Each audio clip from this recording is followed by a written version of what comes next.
It's an awful feeling to feel how I do about you. I absolutely fucking hate you. Look at that person and just think how pathetic they were, how weak they were, how brainwashed they must have been. I don't want to accept that that was me. So we go to the door and everything is absolutely beautiful. Thinking, I think we've got to the wrong house here. These videos couldn't have come from a house like this. Get in there! Fucking check it in, you fat cunt. Go on the fuck off, cook it! You lazy bastard. This has been going on for such a long time that, you know, this is who he is, withdrawn, broken. This is the father of your children, you know, you've been together for 20 years. Just emotionless, really, just didn't care. And what you're holding in your right hand? Yeah, it looks like a sharp object. It's a sharp object, it's a carving knife. I'll return this, Sheree. You do just do it. Go and screw you cunt. That's another level of abuse that I still to this day can't comprehend. Every time I looked at my sister,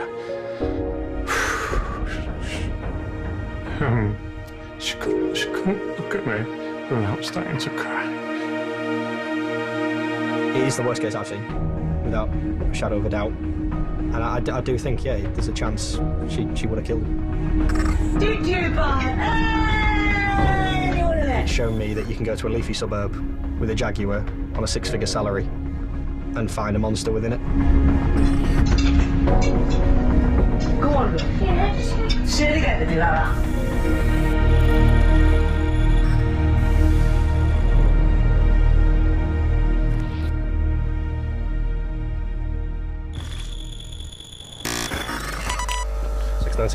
What are you on as time shown?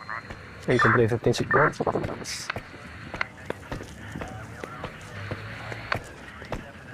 Upon arrival, I remember distinctly there was a Jaguar on the drive, and it's a large detached property.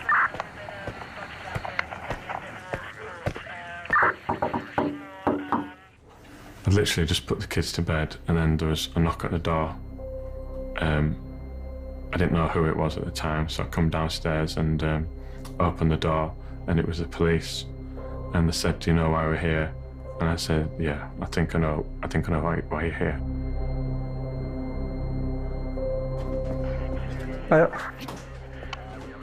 Big films. His eyes were really, really sunken. I still remember he had a white shirt on, but his eyes were really like sunken into the back of his head. As we walked into the address, she was inside on the right-hand side. She was in drink. She was drunk.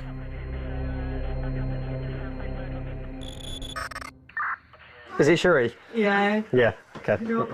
No problem. I'll just let you know, Sheree, okay, just before you go any further, okay? So the time is 2010. Yeah. At this time, we're under arrest for common assault. She doesn't give any form of reply. She also doesn't seem shocked, which is strange. You'd expect something to be, why? What have I done? Why are you here? There was absolutely nothing of that. As we're walking up the stairs, she's kind of adjusting her nightie. That's right, yeah, you're all right. We're just getting some clothes on. I remember covering my body camera because I didn't feel comfortable. So we've kind of gone up the stairs. As we've come up, she's got changed. And my colleague was looking after her. I've gone to speak to Richard, which is the first time I've ever spoke to him properly. As I say, he didn't say anything at the door. And I remember asking him, "Are you all right?" And he just sighs, like he just lets off this massive sigh, as if like the world had just been lifted. You're right. Oh, really? No. Stop. And then I'm sort of looking around and I can see he's got a little bit of bruising on him and there's a few potential marks on him. So I said, have you been assaulted? Have you been physically injured? And his reply is not recently. We're here to look after you. I don't want to ruin your life. No, but I don't want her to ruin yours either. Okay. So will you still be up when we come back? Oh, yeah, I'll stop you. Yeah, perfect. No problem, mate. We'll, she's just getting dressed. We'll take her out to Clough Road and then we'll come back and we'll have a chat. We'll go through some paperwork and stuff with you, okay?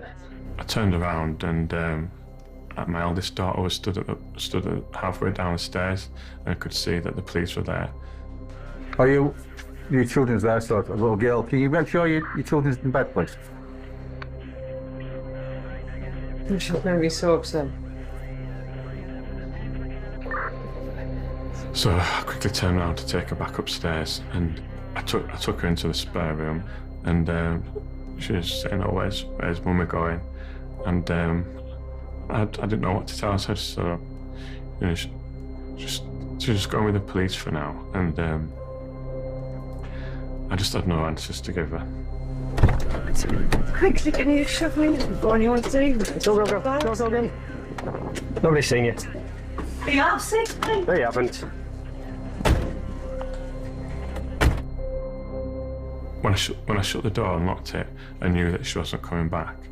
It was like the biggest weight possible of like lifting off my shoulders, because I felt like I just felt like such a massive relief that to know that at least that night that she won't be here.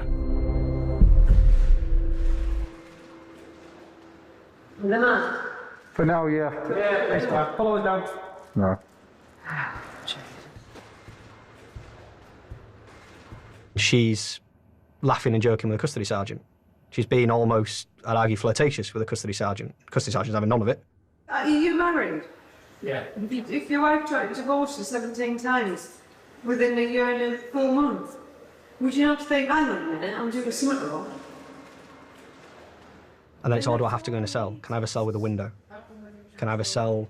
Can I have the door open? Can you come in with me? Yeah, I'll get a phone. Yeah. Yes. Yeah, I'll go get your phone. I think I just pretty much stared into space for probably about 3 hours, because it seemed surreal, really. I didn't really know how to process it. I just sat there, and I think I probably put something on in the background on TV. I was just waiting then for the police to come.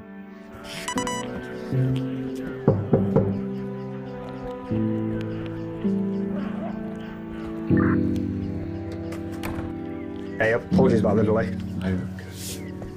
I'll meet for. That's great. Nice. If it's possible for a 6 foot man to look 4 foot tall, that's how I describe it. He's hunched over, and he starts then recounting what happened. Is this the first injury that's occurred from Sheree? No. No. And then, if I say the gates of hell opened, everything just came out. What's happened previously? Well, it's gone on for probably about 20 years.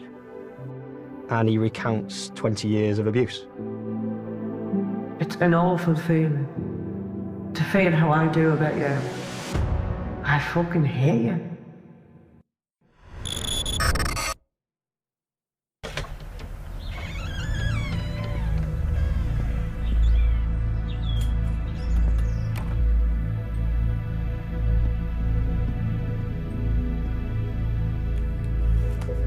I always felt that Sheree was a really nice, kind, caring person, but she had like a dark side.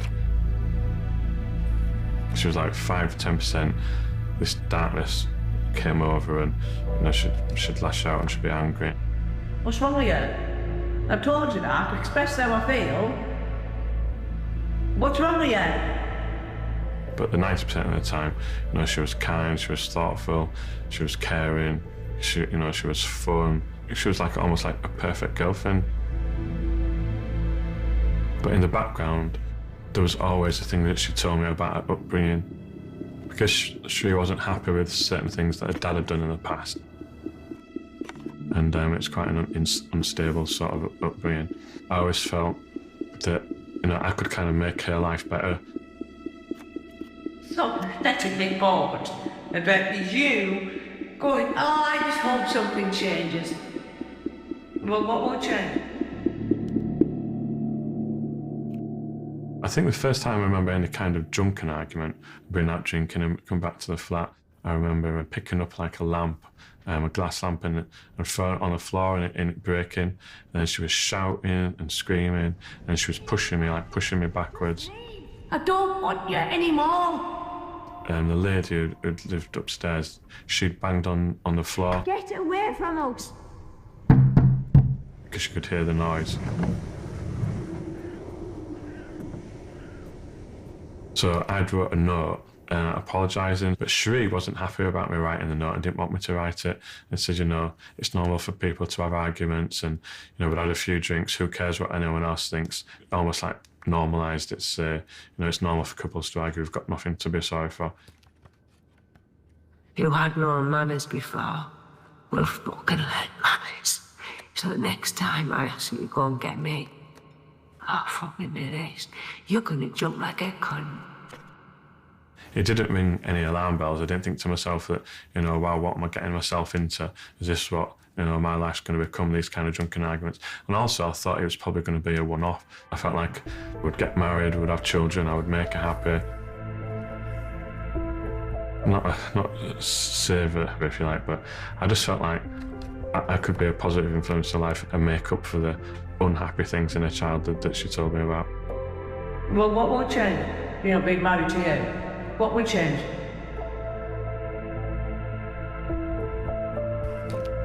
I remember Sheree saying, oh, I think it's time now that we should try for children. Maybe after, I don't know, 6 months or something, of just sort of trying casually almost, and it wasn't working out. And I should say, well, to double our chances, let's do it twice on that day. And physically, it just wasn't possible for me to do it that many times, and to do it like on demand, if you like. And then it started, some things would get nasty and saying, you know, oh, you're not a man. You know, you should be able to just do this one thing, that's all you've got to do. Pathetic bastard. Know what I do today. I'd never have married you.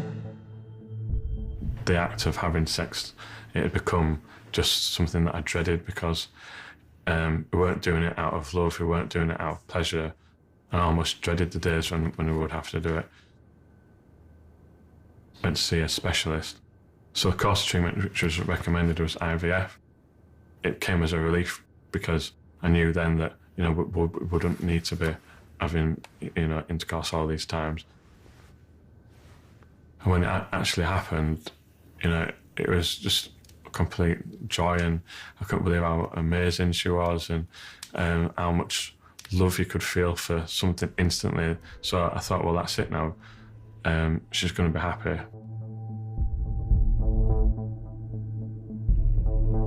Slowly then, over time, incrementally, sort of the insults and insinuations that started to kind of creep back in. You've got a complete fucking attitude, bitchy cunt of a wife from now on. You've had it fucking very easy. You've had it very, very nice.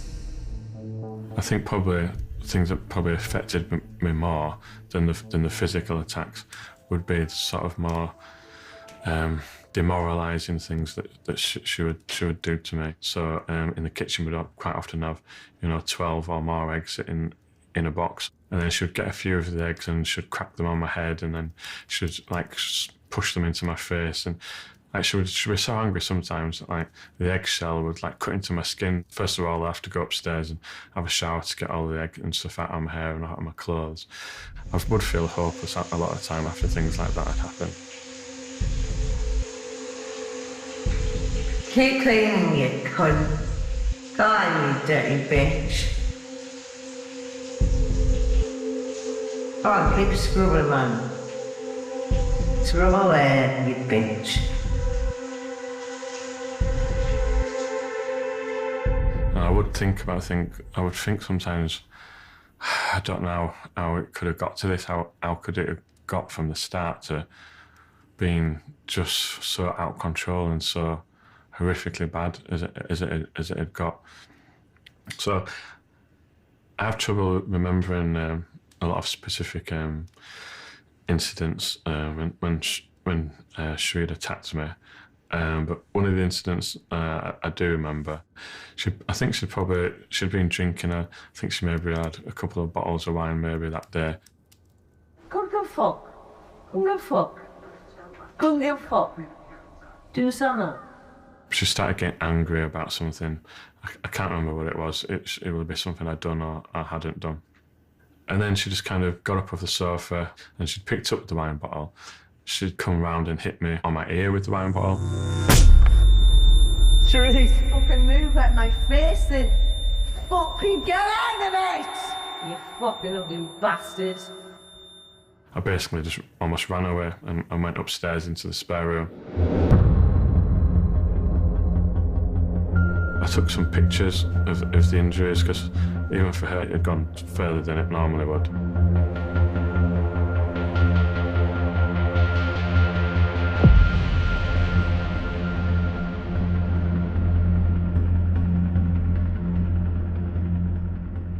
The day after that, we were in the bedroom and we were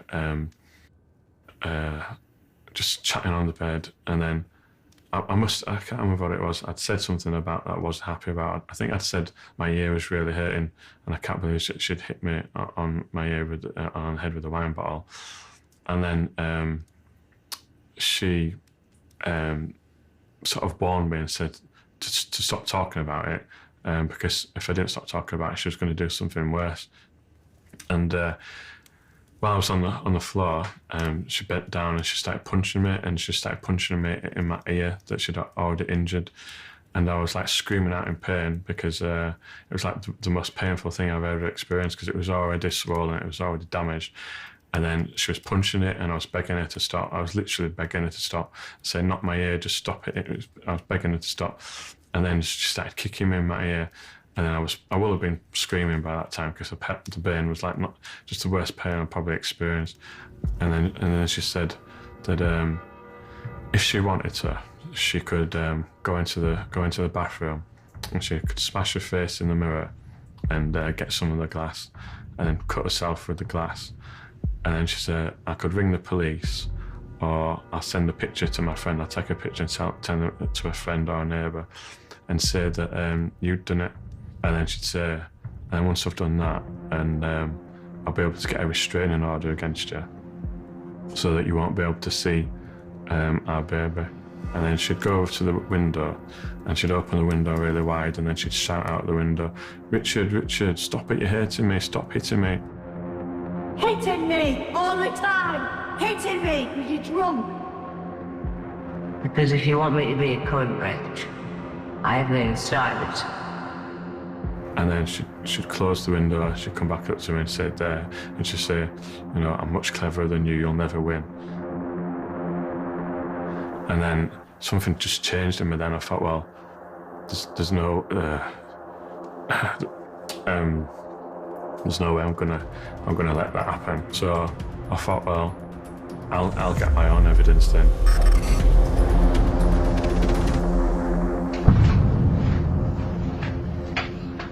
Get in there and cook the fucking chicken in.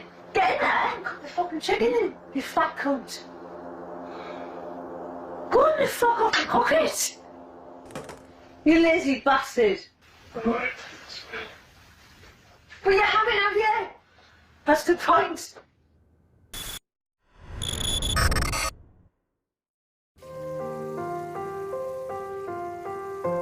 My life changed a little bit when I was 9, when my mum died. And I kind of knew that she was ill, that things were different. It was just before Christmas and she was in bed. I just remember it being really dark and not being able to see her. My dad took me and my sister into the sitting room, and then he told us that my mum had died.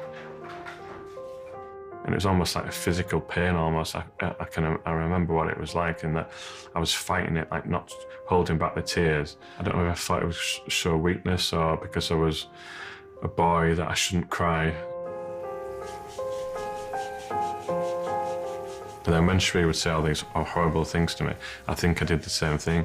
I could suppress it because I'd done it before when I felt upset about my mum dying. So she used to say that I was like a robot, because she knew that she could say these really hurtful things, but I wouldn't get angry, I wouldn't retaliate, I wouldn't do anything. I would just sit there. and she could say quite horrific things about my mum and my sister, saying, "Oh, I hope your sister dies from breast cancer," when she was, wanting to be particularly nasty. Hope your fat gun dies. Quick, I hope she's dead. I wouldn't really let any of her hurtful comments really get to me, and I really buried my feelings of wanting to cry and sadness, and always put on a front that I was fine, but inside I was really upset. You know, one day your mummy died. I fucking died being related to you. Oh. Oh. Say again? That's why I didn't slam it. Just read. Just try your best. When I first came in on duty that day, there was something about the station that was a bit different.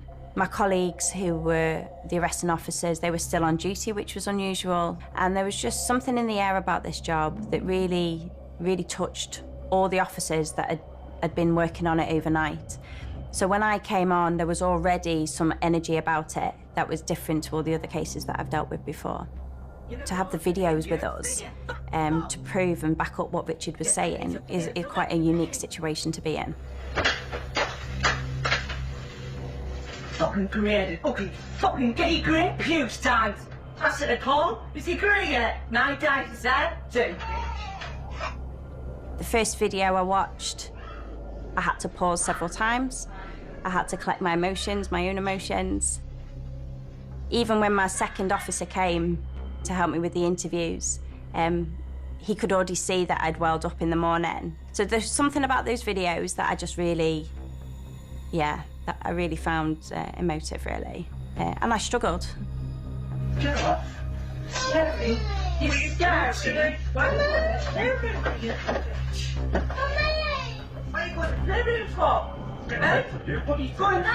Dickheads! Go on down, mate! That's a kid's room! They're threatening every fucker! Everyone's sick of you, man! Every man sounds like a little bitch, man! Treat him like a bitch, because he is. Sheree was already in custody at that point, so I knew that she was safe and contained. So then my main focus was on Richard and the children. We've taken away part of his structured life, and he was then left very vulnerable. So that was my main focus at that point. So we needed to get up to Richard as soon as possible. Hi, Richard, you okay? So Dan Jenkins said I spoke to you on the phone, yeah? And again, me and Dan, my colleague, were looking at each other thinking, I think we've got to the wrong house here. These videos couldn't have come from a house like this. It was the type of house that you took your shoes off going in, and that's what we did. His demeanour and the way he was presenting himself, he was quite obviously like a broken person. Couldn't give eye contact, he kind of looked quite drawn, essentially. It was quite overwhelming, to be honest, and it was a very intense 2.5 hours. Is that the one that I sent to Richard yesterday? Yeah. Yeah, okay, so that's all the videos then, yeah. Because I just a few, only 6 originally. Yeah, 6 originally, and then we've got another figure, 34. So Richard, throughout the investigation, was saying about how he had this evidence, and he did mention that he felt guilty about having it. He didn't understand why he had it. He didn't want to have all of this against his wife. He loved Sheree. I knew that I had this evidence on my computer about the things that she'd done to me. And during this honeymoon period, I'd start to feel guilty about it. And there were a couple of times during that period when I'd gone onto my computer and I thought, I'm gonna delete that evidence because it didn't sit well with me. I thought, she's been really nice. I think she's changed. She's not going to go back to how she used to be. And it's horrifying if you think that if I had gone ahead and deleted that evidence now, in hindsight. Because you won't have a house to sell in a minute, so I'll break it down. You've got 5 minutes, Richard, to decide what you want to do. Because I will fucking smash it up. He also likes his shirt, does Richard. He likes being smart, but as he was telling us, he would know when he was going to be subjected to abuse. So he would change his clothes to a popper shirt if I think she's going to be violent, then I quite often I'll change it in my shirt purposes, because then I know if she's violent towards me, then it's unlikely to be raping. It'll probably just pull the focus and so. I'm sorry, Richard, that's just completely flawed me. I'm sorry. That behaviour. When do you think that behaviour came? Eh? The problem is in your marriage is because of you. I couldn't fuck you. I couldn't fuck you have a baby, man. Do you understand that? I couldn't fuck you to have a baby. There'll be a big black square there, and you can't see it, but it's on camera, it is. So don't worry, I've got some privacy, I guarantee you that, I promise you. If you desperately need a wee, you're all right. And my main concern at that point was, is Sheree going to come back? Because I always thought, is she going to just be released on bail? Is she going to come back to the house? I thought, if they think it's 50-50, what are they going to do about the children? If they think I'm just as bad as her, you know, I'm bigger than her, I'm stronger than her, they might think, you know, I'm just as bad, I'm hitting her, I've been doing these things to her, and they might think that neither of us are fit enough to look after the children. You know, if someone had been through the same thing that I'd been through, you know, however many years it went on, and all the pain and all the attacks, all the times she attacked me, if someone was to say, you know, I couldn't take anymore, and you know, I hit them back and I punched them, I could understand it. Get off! Get off me! That fucking room tidied. Oh, snap. Look at her.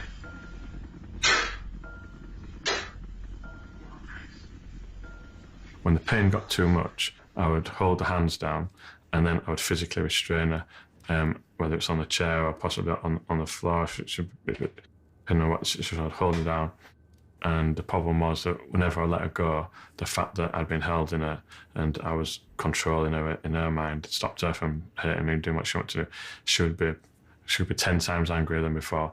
The way I would deal with things instead would be, my main priority was to make sure that I could still take the girls to school or nursery as they got a little bit older. So it would be a conscious decision for me to get myself into a fetal position and protect my my face with my hands, so that I didn't get any bruises or cuts and things on my face, so that I could still take the kids to school or nursery. And he was disclosing all this abuse, which, you know, he may have felt ashamed of, you know, or he may feel like he was kind of responsible in some way, which I kind of felt he was alluding to. He kind of deserved it in some weird sense. But whether that's just because he's been conditioned in such a way of 20 years of abuse that he believes that he's the problem, or that in some way Sheree's right in what she's doing, which again, it just solidified that this has been going on for such a long time, that this is him essentially. You know, this is who he is. Withdrawn, broken. You didn't need it. Why are you going in a room? Why are you going in a room?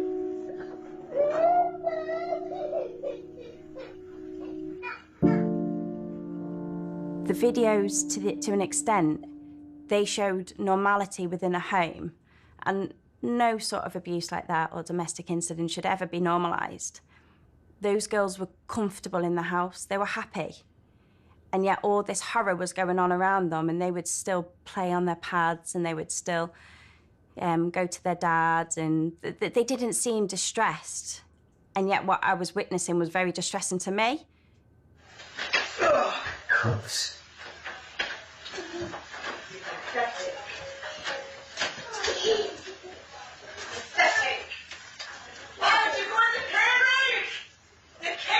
By the time, you know, we had 3 children, we were married, what could be missing, what could possibly change in our lives that was going to have an impact and make her change. So I'd kind of given up hope, thinking that she was going to change. But by that time, I felt completely trapped. I felt like I was in the situation and there was no way out. I couldn't leave the relationship myself because I couldn't risk leaving the children with her. But also in the back of my mind, I know she'd been shouting things out of the window, saying that I was hurting her. I knew that she'd had these pictures of bruises on her wrists from when I've restrained her. She'd said that she'd told her certain friends that I'd hit her. Richard wanted to hide the abuse as much as Sheree did, and he went to great lengths to do that. I have, memories of going away to do these conferences and then having a black eye or a bust nose or bruised lip, whatever it might be, and having to pack along with my toiletries, like my shower gel and hair gel, some of Sheree's makeup. So I would have like some of her foundation, sometimes two different types of foundation, and then like a powder thing.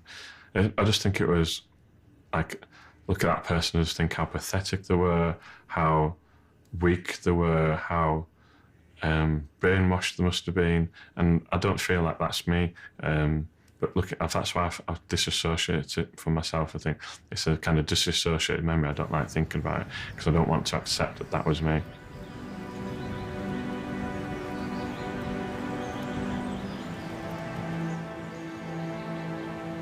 We'd been invited to a barbecue next door, and our next door neighbours are really, and they're really friendly, and we couldn't ask for better neighbours, more friendly neighbours.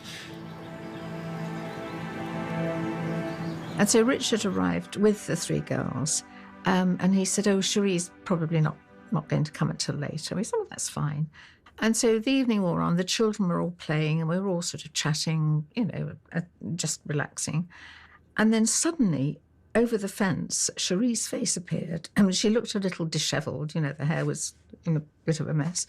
And I was just about to say hello, and she said, "Get those children to bed now." And poor Richard, I thought, oh gosh. And I said, "Are you going to be all right?" Because I didn't know anything at this time. And he said, "Yes, no, I'll be fine. I'll take the girls." I said, "Well, look, do come back, afterwards, because we're going to be here for a while." And so Richard kind of apologised and disappeared off. And it was really when he came back that he started to open up. And I said, "Are you all right?" And then, the whole world just really exploded. He was struggling with the environment he was living in at home. He talked about that she would drink quite a lot. I think she'd asked him to perhaps go to the shop for wine or something, I think it was. He hesitated and looked at her, and she said, "Right." Then she picked up a carving knife and took it outside and slashed the car tyres. And there was another awful story when the 3 little girls were in the back of the car. Sheree was in the passenger seat. Richard was driving, and she kicked the wing mirror, I think, and she kicked his rear view mirror, and then she proceeded to wee on the seat and said, "Sort that out." And I remember distinctly, I kind of sat down next to him and just held his hand, because he was obviously getting quite emotional at the time, and just said, "You don't have to put up with this." And he said to me, he goes, "But I don't want to ruin anyone's life." And I can distinctly remember this, and I held his hand tight and basically just said to him, "She's ruining your life, Richard." She would say, "You've got this, Richard," and I can still hear her saying those words in her voice in my mind. And then, because I told some people about when I went back to the house that evening, I felt a bit more stronger, ready to confront things. I remember walking in the house, I could still hear Emma's words in my mind saying, "You've got this, Richard, you've got this." Something had changed then. I felt more confident about things and recognised that things weren't right, and I felt like I could take some control back, I think.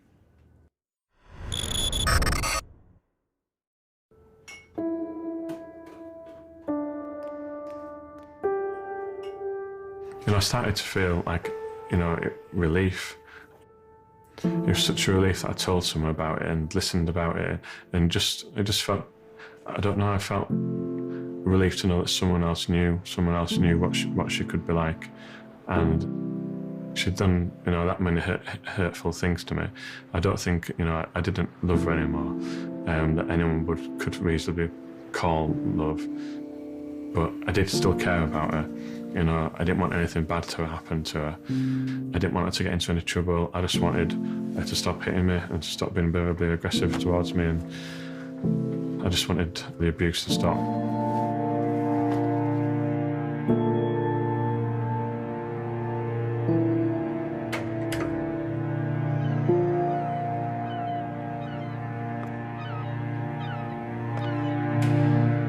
So shortly after that happened, Right, Sheree was in an angry state. She'd been drinking, and she'd phoned up one of my oldest friends, Tony, and she'd phoned him up, and she told him that I was drunk and I was being really argumentative, and she didn't know what to do. And she would have sounded quite drunk on the phone because it was her that was actually drunk. And he was really concerned by the phone call, so much so that he said, "Okay, I'm going to come down to see you." So I came in, we sat in the lounge, and Sheree did all the talking. She was saying, "Look, we're not getting on," and she blamed me. She said, "Oh, Richard's drinking too much, and it's causing arguments." She basically said it was all my fault. So he just sat there and listened to what she said, and then he said, "Oh, I'd like to speak to you both, separately." And Tony started walking out the room, and she mouthed to me to say, "You better not say anything." And we walked down the street, and he was saying, those things aren't right. And he asked me how I'd got the bruise on my face. And I told him that she'd done it, and I got upset about it. And then he said, "It happened before," and I says, "Yeah." And he says, "How long has it gone on for?" And I says, "Forever, really." You didn't do that with him, because you haven't got the fucking common sense to do anything artistic or creative. Did you, bud? Any one of them? Well, fuck this. Look, when we go to cities and tell them that you're afraid of Daddy, it's just horrible. He's a horrible, horrible little man. Then we'll get rid of him soon, won't we? Fucking where I get my arm in it. Smack the fuck out of you. And then he went away, and I thought, well, I'll send some videos of the evidence I've got of what Sheree had done to me to Tony, and see for him to watch them and tell me. I think I said something like, "Can you tell me if I'm overacting or if I'm doing the right thing?" Because I really didn't trust my own decision making, and I sent him the videos, and then a little bit later he gave me a call, and he said, "You're definitely not overreacting," and he said that they've been affected quite badly by what he'd seen. He says, "I'm worried about you." He says, "It's obvious that Sheree's really drunk again. I know that she's been physically abusive towards you." And he says, "Things haven't got any better," and he says, I don't think things are going to get any better for you." Just wait a second. So he says, "I know you don't want me to tell anyone, but he says, I've got to do what I think's the right thing to do." So he says, "I'll probably have to do something that, you might not necessarily think's good for you, you might not agree with at the time. But he says, I hope that, I hope that eventually, after I've done it, that you'll forgive me and you'll know I did it for the right reasons." So that was without your consent, he sent him on? Yeah. I stopped blaming him for that. But yeah, it was without my consent. And then I got a call from the lady saying that she'd seen the videos, and she said she thought it was some of the worst videos she's ever seen, and she was in tears when she watched it. So she said that she'd seen the fact that the two girls had witnessed it. So she said because of that, she's got a legal requirement now to take action on that. Do you understand that, Richard? Yeah, I understand that. Yeah, I'll let them down. We haven't let them down, Richard.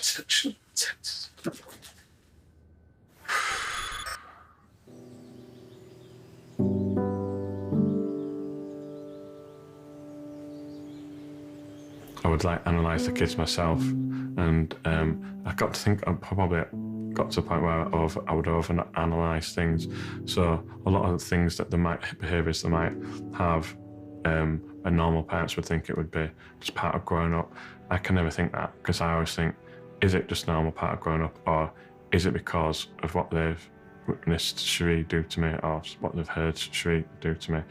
So during arguments, it would be our eldest daughter that she would say to, why do you go next door to the neighbour and tell the neighbour that Daddy's hitting Mummy, or tell them that Daddy's a nasty man. And, you know, that. And I would reassure her, I would say to her that, you know, if Mummy asks her anything, you know, when she's angry, I would say to her, it doesn't matter what you say to Mummy in front of Daddy. I used to say, you just tell Mummy what you think Mummy wants you to say. And I said, I'll always love you. So it doesn't matter what you say if in front of me to Mummy. And she'd say, okay. And then I'd say, okay. And I'd give her a wink. And then inevitably an argument would happen later on. And she would say something along the lines of, do you want Daddy to stay in the house, or do you want him to go? And would look at me, and obviously she wouldn't want me to go, but she would look back at Mum and say, I want Daddy to go, I want Daddy to leave. And then she would say, see, as ridiculous as it sounds, or, you know, no one wants you, everyone wants you to leave. And then when her mum wasn't looking, and she'd turn around, and then my eldest daughter then would turn and look at me, and she would smile, and then she would try and give a wink to show that she knew that I was okay with what she'd said, and she wasn't in any trouble, so that she didn't feel upset by it.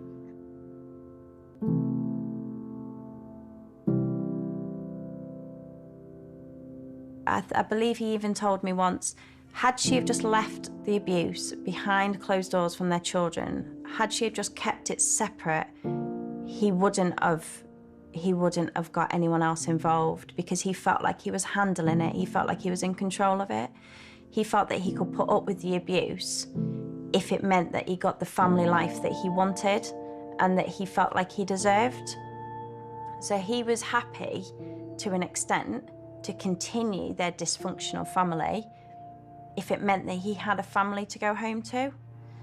And it was the risk of losing that family that drove him to collect all his exhibits. He didn't want to collect any evidence against his wife. He wanted his wife to turn out to be happy, and he tried to do everything he could to make her happy. They had children. It was a long journey for them.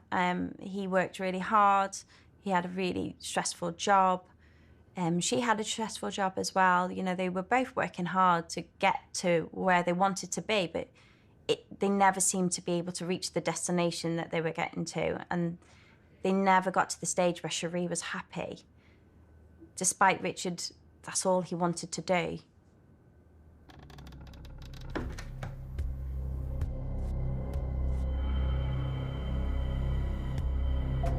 Probably one of the most, you know, demoralising things would be,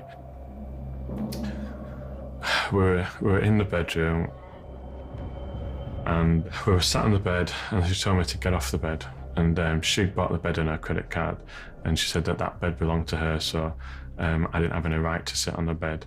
But she still wanted to argue, and I didn't want it to escalate, so I said, all right. So I sat on the floor next to the bed, and I was still chatting to her. So she sat on the bed, I was sat on the floor chatting to her, and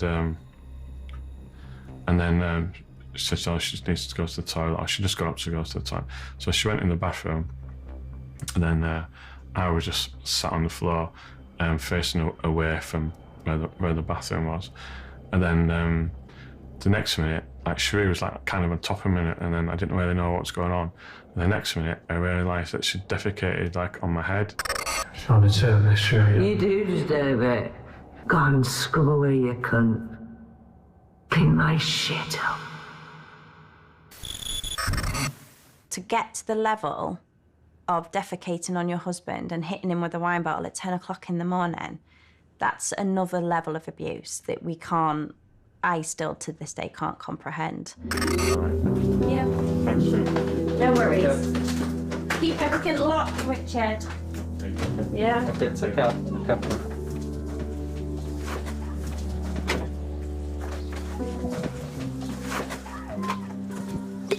So after we finished with Richard, we had to leave him, which is always an uneasy thing, especially that, he's disclosed serious allegations to us, and then when I was leaving him on his own because the kids was in school and nursery, and it was when we left the house and we got in the car, I do recall quite a lot that, it was a bit of a, what was that?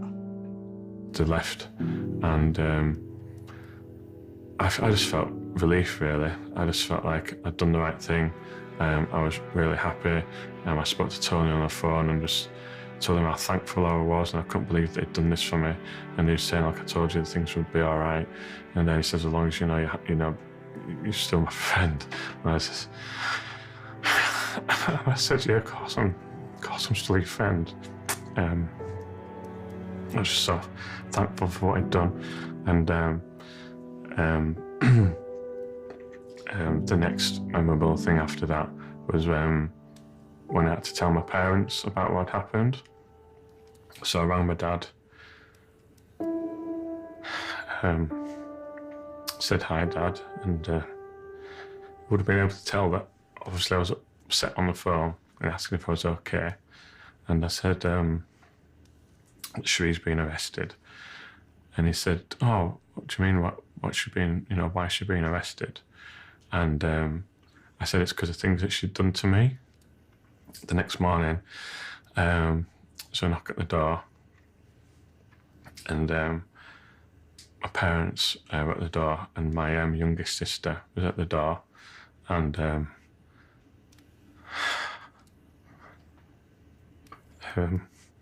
so all pretty much in tears, but obviously trying not to show it. So they all came in and all gave me a really big hug and said that they've missed me and everything's going to be all right. Every time I looked at my sister,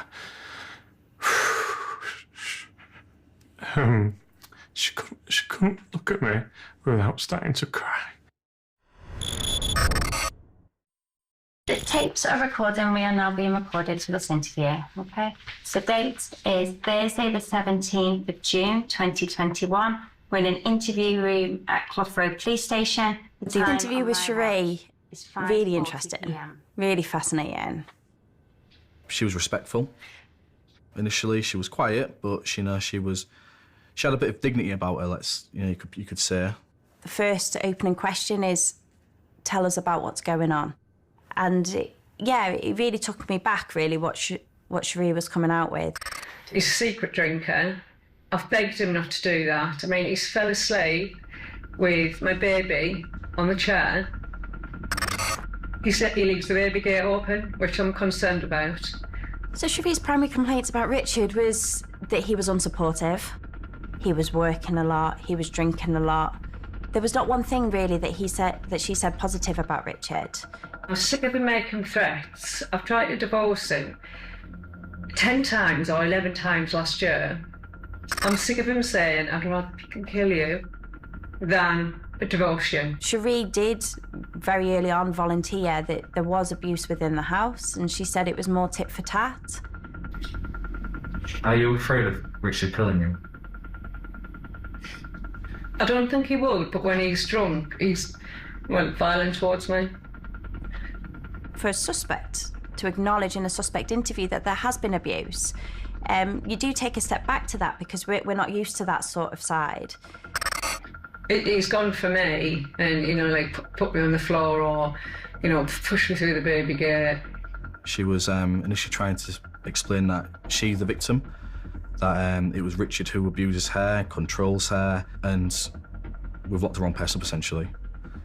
He's dragged me around the bedroom by my hair. So are you responsible for coercively controlling your husband? I would think he's responsible for controlling me. Deflecting a lot, really trying to not take full responsibility for her actions. It was almost like she already had her story in place and she was willing to tell it, but it wasn't the actual story that happened. When she locks me out, I go to the side of the house and where the boiler is. So if it's like cold, it's not as cold because like the heat comes off the boiler. So I'll sit there. No one should ever know where a hotspot in their building is from the outside. It's a beautiful big building. He paid for that building. He paid to live in that property, and yet he knew exactly where the hotspot was on the outside to get some warmth when he used to get kicked out. Have you bruised him? Have you bitten him? Only when he wouldn't get off me. So along with the audios and the videos that he also had what I decided to call a catalogue of injuries. And you could flick through it and you could see bruises, and then 2 days later, those bruises have gone yellow, but on top of those were fresh purple bruises as well. It really did tell the depth of the abuse. It was layered on his physical skin. When we got to the injury photos, because there was so many of them, I said to Sheree, look, I'm going to hand you a bunch of photos. These are exhibits. Can you pass my colleague Adele the ones you admit to doing, and pass me the ones you deny doing? I'm going to say no. Okay. No. And she sat there with just a blank, emotionless look on her face, and she's sort of flicking through them, going, yes, I've done that one. Yes, I've done that one. And at some point she goes, no, he's exaggerating that. I don't think all of them. Some of them. That's a bite, what he likes.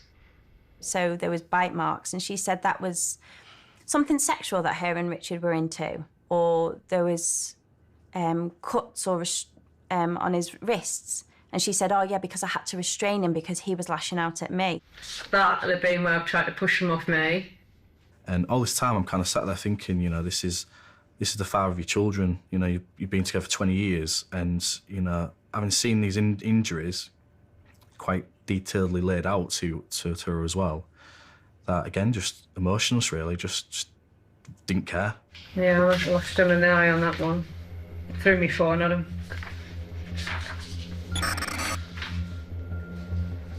So that ear, can we just pause at that ear photograph? So you're saying no to these? We had a fight this night. Yeah. He was drunk. She was really even in a worse state than normal, and she would be like hitting me with a wine bottle, like hitting me pretty much all over my body with a wine bottle. So I had like bruises down my arms and down my side and on my back and on my legs, pretty much everywhere. Richard's telling us that you hit him across the head with a bottle of wine. I did not do And you that. caused that injury. I didn't. You didn't. So No. you're denying making that injury. I did not do a bottle of wine on his ear. I don't think there's a part of my body that hasn't gotten bruised, and they're quite black, dark bruises. We were fighting, grappling over a bottle of wine. I said he was drunk enough, and he fell. They stood at one wooden big table and hit his ear on here, or his head. Yeah, she could sell ice to the Eskimos. She really could. She could convince you that black is white. Richard is saying that he attended York Hospital Yeah. to get some medical treatment for that. Is that true? I said to him he should go and get that done. Did you attend with him? No. No. Richard's saying that you did attend with him, and that it was agreed by yourself that he shouldn't give his names, he should give your brother's No, details. he suggested to do that. He suggested to do that. Why? Because he was drunk and my brother has a drinking issue. Okay.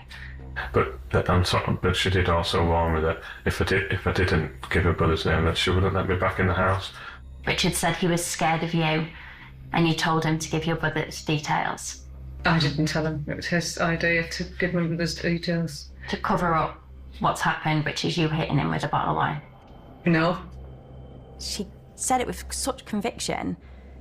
It's almost like she didn't leave you any choice but to believe her. It was just unbelievable to watch and to listen to. So Richard's obviously taken a lot of photos of his injuries. Have you got any photos of your injuries? I did, yeah. Where's them? Where then? In my iPhone, and he asked me to delete it, and I did. But I'm hoping you can recover it. Okay. So we decided that we were going to show the video, one of the videos. What we would say on that day was the most horrific. It involved Sheree having a knife to Richard's throat. This is exhibit RH28. And this is one of a number of videos that we've been confronted. This might explain why you were arrested, if you've got any confusion as to why that's happened. Initially, I played it without the audio, and this was accidental, just because my laptop's usually muted. Do you recognise that room, Sheree? Yeah. Where is it? Their room. And what you're holding in your right hand? Yeah, it's like a sharp object. It's a sharp object. It's a carving knife, that, Sheree. What did you do then? You're going to push him back. You've got a knife in your hand. What are you pushing him for with a knife in your hand? So you must know exactly what's happening here. Could you explain that to me, please?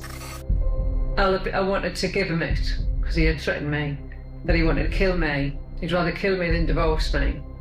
And I did reach for a knife, and then if he wants to kill me, just do it. She just went into autopilot and she said, this scenario, she said, I was saying I wanted to die, and I was giving Richard the knife and saying, you're going to have to kill me because I can't live like this anymore. Almost as if she kind of planned ahead or knew exactly what I was going to be referring to. But then that all kind of shattered, really, when I played the video back again, but with the audio.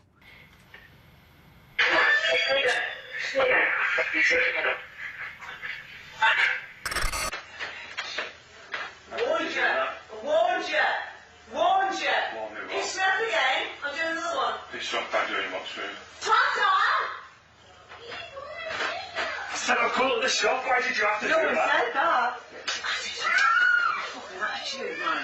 Looking at me. Who the fuck do you think you are? Fucking dare you look at me again. Shame it takes that level of violence. I kind of expected a bit of a reaction to that, but Sheree had a bit of a poker face, you could say.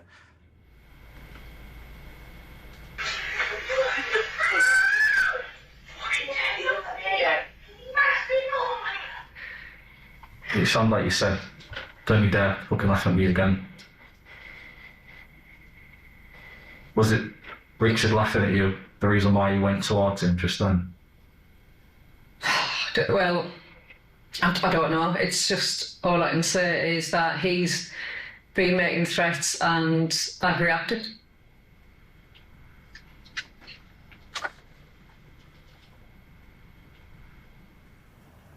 And that's all she had to say on the matter.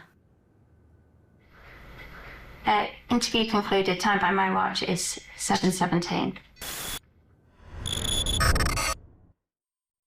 So following interview, the decision was to police bail Sheree. For us to do that, she had to go to a friend's in Leeds, which was a significant way from her family home. I felt relief before when I knew for one night she couldn't come back to the house. And when she said that she's not been able to come back to the house for, months or however long that could go on, and like I'm free. I'm free from everything. I'm just free from everything that she's done to me for all this time. I'm going to be free, even if it was for having a month she was on bail, regardless of what happened at the trial or whatever happened in the future. I was just. It was just massive relief, like a massive weight off my shoulders to know that she couldn't come back, she couldn't even contact me, she couldn't send me an abusive message, she couldn't ring me, she couldn't, I felt like I was like protected from her, she couldn't do anything.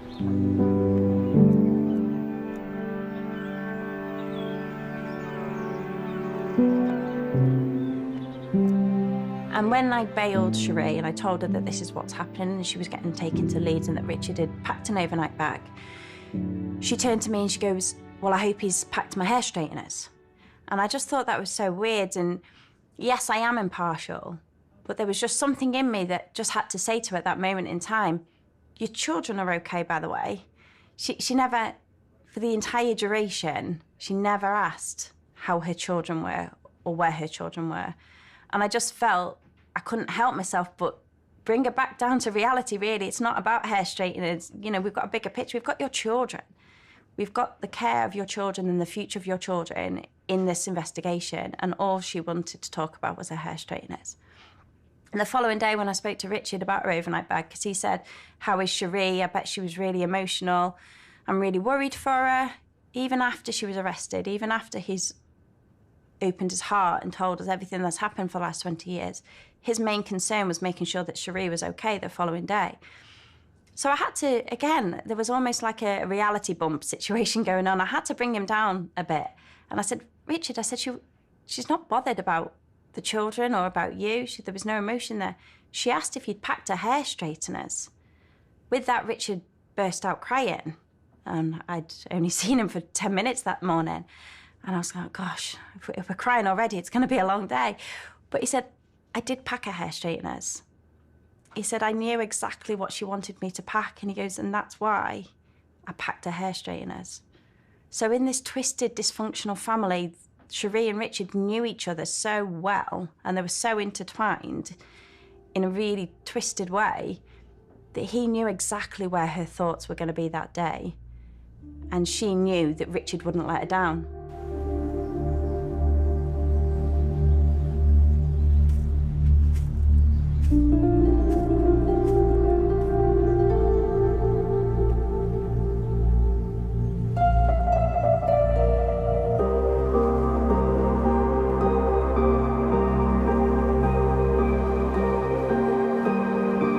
The most significant thing that came out of that interview was that 10-day situation between the 1st and the 10th of April. And that was when Sheree used a wine bottle. And for what we believe from Richard's account, for 10 consecutive days, she repeatedly beat Richard with this wine bottle, sometimes in front of the children. And that's what caused the disfigurement of his ear. He even used the words, I thought I was going to die. He couldn't see any other way that torture for those 10 days was going to end other than his death. I think even Richard said that he wanted to die at that point. He was broken.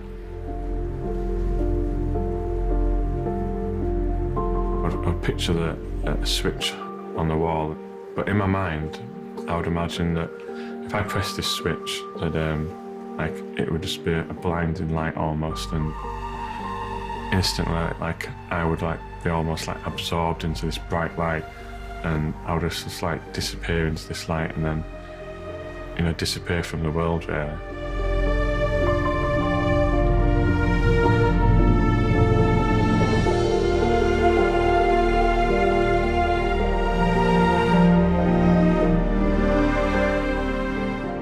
There were many points we thought he might break, he might stumble, he might fall down, or retract or not want to go through the process, but credit to Richard really that, he somehow found the strength really to push through, and whether that be his children, his friends, his family, I'm not sure, but whatever that was, he found it, and he held on to it tight, and yeah, he got there in the end.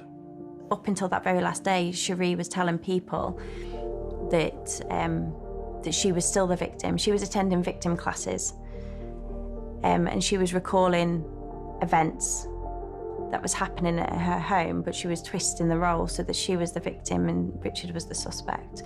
Up until the very last day, up until the trial, she wanted to control the situation, and I believe that she was telling people her version of the story. The only punishment that we would be happy with would be a custodial. That is what we're aiming for. That is what Richard deserves. That is what the legislation says that these offences need. So we were expecting a custodial, but right up until the day of hearing, I was still not sure whether Sheree was going to get a custodial. On the day of the hearing, there was so much support for Richard that they had to get extra chairs in to court. There was not one single person there for Sheree. And it was at the very last minute that Sheree pleaded guilty. And that just summarises Sheree, in my opinion.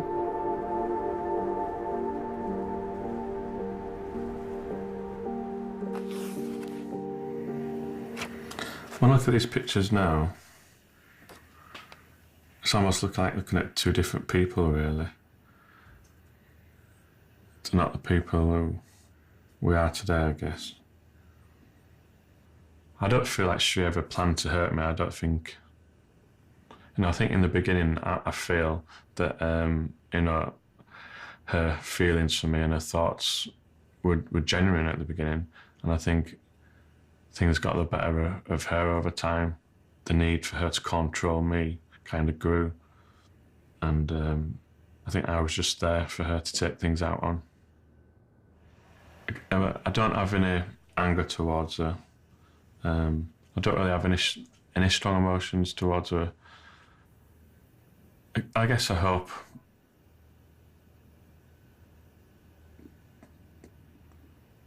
the best for her future, I guess. I want the girls to know and think that the mum's having a nice, happy life. Like something to make them happy.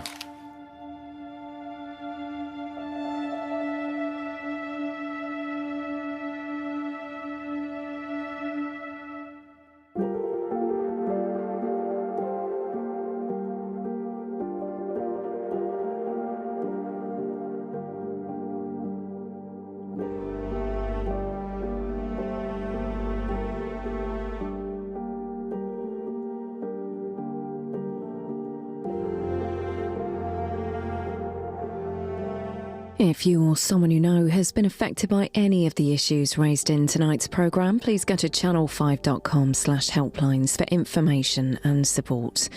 Next, 999 critical condition.